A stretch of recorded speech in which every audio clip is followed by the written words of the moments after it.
नहीं, आपने जिक्र किया निषाद राज की दर थी, लेकिन मैं यही तो मेरा सवाल है कि निषाद समाज के लिए उनके जीवन के स्तर को सुधारने के लिए बहुत तमाम मछुआरे हैं जो गंगा यमुना के किनारे अपना जीवन व्यतीत करते हैं, बहुत सारे जो नाविक हैं वो भी निषाद समाज से आते हैं, तो उनके जीवन के स्तर को सुधारने के लिए मत्स्य विभाग क्या कर रहा है सर? पहले तो दुनिया के सारे युद्ध मनोबल से जीते जाते हैं।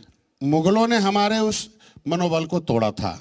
मेरे डंडे में अपना झंडा टांगने के लिए तलवार चलाई थी, कितने लोगों को गर्दन उड़ाई थी। अंग्रेजों ने भी मेरा मनोबल तोप से तोड़ा था कि अपना धर्म बदल दो, हमारे अपने डंडे में अपना झंडा टांग लो। 750 वर्ष मुगलों का झंडा हमने नहीं टांगा, 350 वर्ष अंग्रेजों का अपने डंडे में झंडा नहीं टांगा। आज के दिन में इनका मनोबल, ये केवटा मल्लावा बिंदवा कश्यपों कहरा तुरैया के नाम से जाने जाते थे, इनको अपमानित होना पड़ता था। अंग्रेजों मुगलों ने तो किया, पिछली सरकारों ने किया। कम से कम आज ये मछुआ समुदाय निषाद जी के नाम से जाना जाता है और निषाद पार्टी के मेंबर के नाम से जानता है। तो पहला तो इनका एक उच्च स्थान जो इनका सामाजिक स्तर है, जो धार्मिक कहते हैं ना कि history is the mother of politics, movement is the father of politics है। इतिहास जो होती है वो राजनीति की माँ होती है, और इतिहास के रूप में आज एक गौरवशाली इतिहास रहा है। तो इलाहाबाद का एक ऐतिहासिक रूप से हीरा वो निषाद राज का किला है और प्रयागराज की संगम नगरी है। इसके लिए मैं प्रयागराज वासियों को मैं बधाई देता हूँ।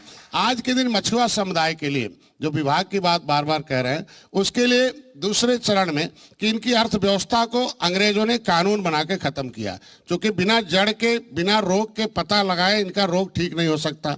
ये आप धर्मशास्त्रों में देखिए, निषाद प्रदेश के नाम से है। लड़ाई लड़ते रहे मुगलों से अंग्रेजों से। 12 अक्टूबर 1871 को स्टीफन नामक सांसद ने ब्रिटिश पार्लियामेंट में यह कह के कानून बनाया कि डॉक्टर का बेटा डॉक्टर, वकील का बेटा वकील होता है, और ये बदमाश का बेटा बदमाश होता है, कतली का बेटा कतली होता है। ये मछुआरे बहुत बदमाश और कतली हैं, इनको क्रिमिनल कास्ट घोषित किया जाए, इन्हें जन्मजात अपराधी घोषित किया। कोई जन्म से तो अपराधी होता नहीं। वो 12 अक्टूबर 1871 का जो कानून था वो इनको उजाड़ दिया। इनके जीविकोपार्जन के साधन है, घर छोड़ दे, ट्राइबल हो गए, क्योंकि इन्होंने पहले ये हाईवे तो था नहीं, हाईवे नहीं था, ये नदी था। नदी से आज के दिन में जहाज के मालिक बहुत लोग हो गए, लेकिन इस पहले गंगा में ये समुद्री बेड़ा जहाज चलती थी, उसे हम समुद्री जहाज कहते थे, नदियों का जहाज गंगा की जहाज कहते थे। तब इनके साथ जाल के साथ माल भी था। आज के दिन में बेहाल हैं, इसीलिए कि अंग्रेजों के उस कानून की वजह से।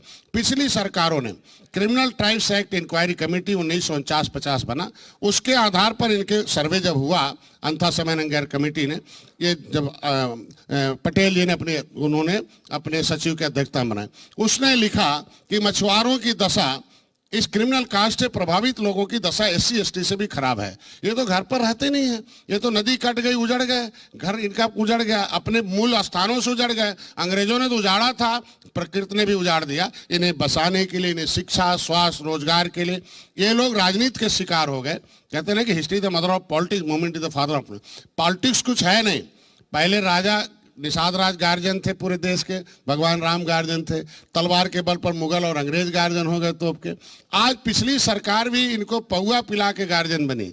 ये जो ये उजड़े हुए लोग थे, ये लोग ट्राइबल हो गए, तो इनकी मजबूरी शिक्षा का उन्होंने बड़ा लाभ उठाया, और ऐसा उठाया कि झुआ भरोट 18% आबादी, एक तो अंग्रेजों के छुपने की वजह से केवट मल्ला बिंद कश्यप कहाँ में, वो पूछते थे निषाद हो क्या? नहीं, क्या है? खेवट है, मल्ला है, बिंद, मतलब नाम बदल दिए, उपजातियों में बट गए।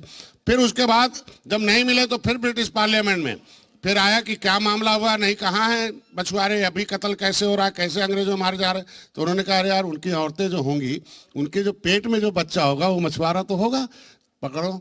मेरे पहली महिला जेल बनी, हमारी माताओं को, बहनों को, बहुओं को उस जेल में बंद करके इन मछुआ समुदाय के बच्चों को तड़फा तड़फा के मारा। हमारे लोग गुस्से में आए, देश को आज़ाद कराए, अंग्रेजों को तड़फा तड़फा के मार के आए। अभी मैं लंदन के उस पार्लियामेंट को देखने के लिए 5 महीने पहले गया था कि जहाँ से इनके लिए काला कानून बना। इनका मनोबल उठाया, 13 किताबें लिखी। आज के दिन में किताब में इनकी जानकारी लिखी कि असली में तुम कानून से उजाड़े गए हो, संविधान तुम्हारे पुरखों ने बनवाया है, देश को आज़ाद कराया, संविधान में आरक्षण कर रहे हैं। अब ये लोग बहुत सारे हैं, आपके बहुत सारे समर्थक हैं, अब ये मछली पकड़ते रहेंगे क्या? नहीं, ये क्या यही तो कह रहा हूँ, नाव ही चलाता रहेगा क्या? जाल के साथ इन्हें माल चाहिए। हाँ, अब माल किसके हाथ में था? कैसे सुधरेगा? अरे माल, उस मुद्दे पे बात माल तो इन्होंने दे दिया कांग्रेस को, और माल तो दे दिया सपा बसपा को।